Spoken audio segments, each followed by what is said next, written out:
Luck is of two kinds: when something unexpectedly wonderful happens or when something expectedly terrible happens.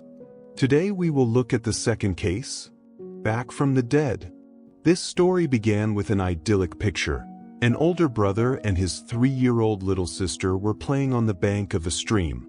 Suddenly, the girl, who was standing closer to the water, was swept up in the current, and her head immediately disappeared under the water.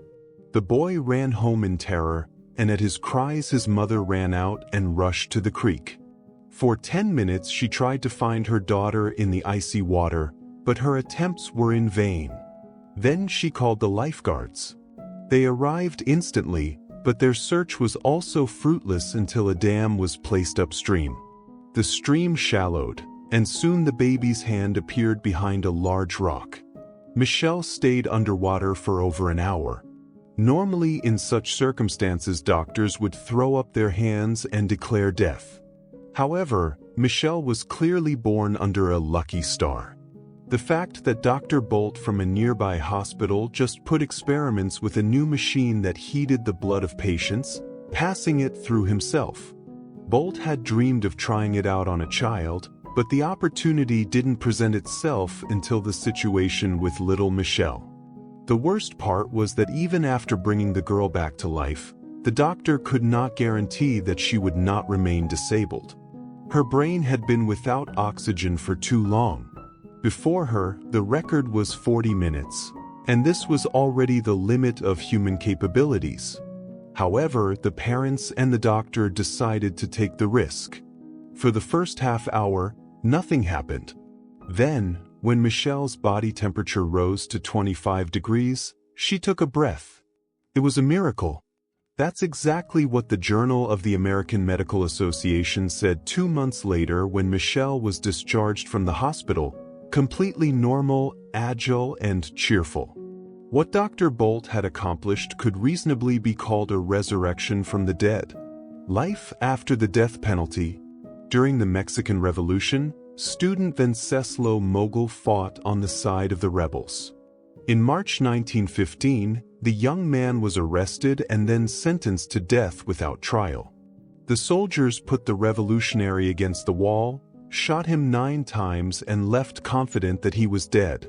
There was nothing to doubt, for one of the executioners fired a control shot into Wenceslas's head. But, as it turned out, the executed man not only survived, but crawled 3 blocks until he reached his comrades.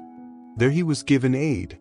In memory of Wenceslas, Mogul was left with deep scars and a disfigured jaw, and in the 30s about his miraculous rescue became known to the world. First, the scholar Santiago Mendez Espadas published his biography, then the British rock band Chumbawamba dedicated a composition to Mogul. In addition, Wenceslas Mogul has not once become a guest of popular TV shows. Fall from a 60-meter cliff. American Angela Hernandez was traveling to Los Angeles to visit her sister. Her family raised the alarm when she stopped contacting her.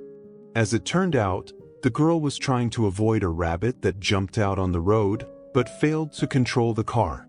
Her car collapsed on the shoal from a 60-meter cliff and crashed, but 23-year-old Angela survived. Despite hemorrhaging in the brain, broken ribs and collarbone as well as collapsed lung, she got out of the cabin and tried to survive for a week on the deserted Pacific coast.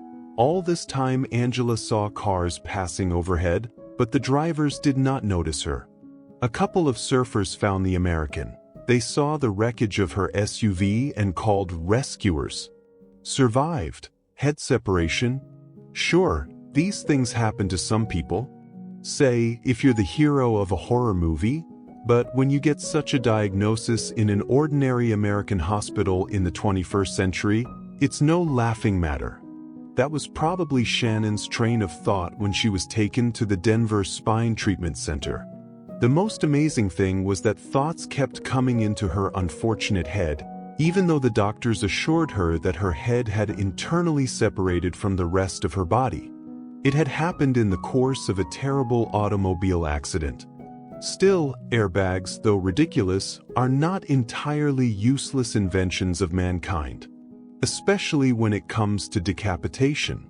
Shannon's head was held in place only by her skin and a few not quite torn muscles.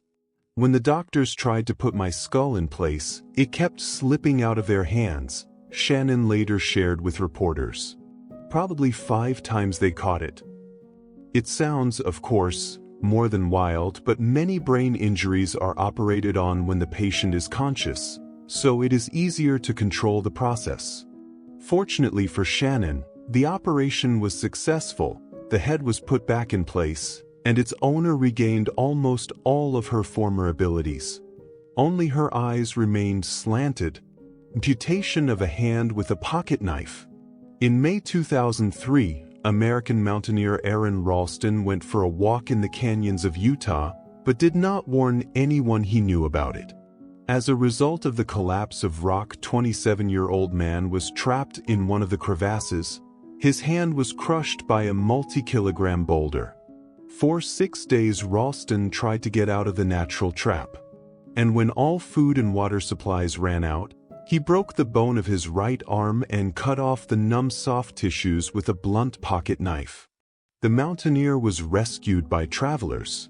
This story was the basis of the movie 127 Hours, directed by Danny Boyle. Interestingly, the shooting took place in the same canyon, which almost became the last refuge for Ralston. And the final scene turned out to be so naturalistic that the audience left the movie halls and fainted. If you want help when something bad happens, tell someone about where you're going, warns the climber. By the way, this incident did not stop Ralston. He continues to do what he loves to do.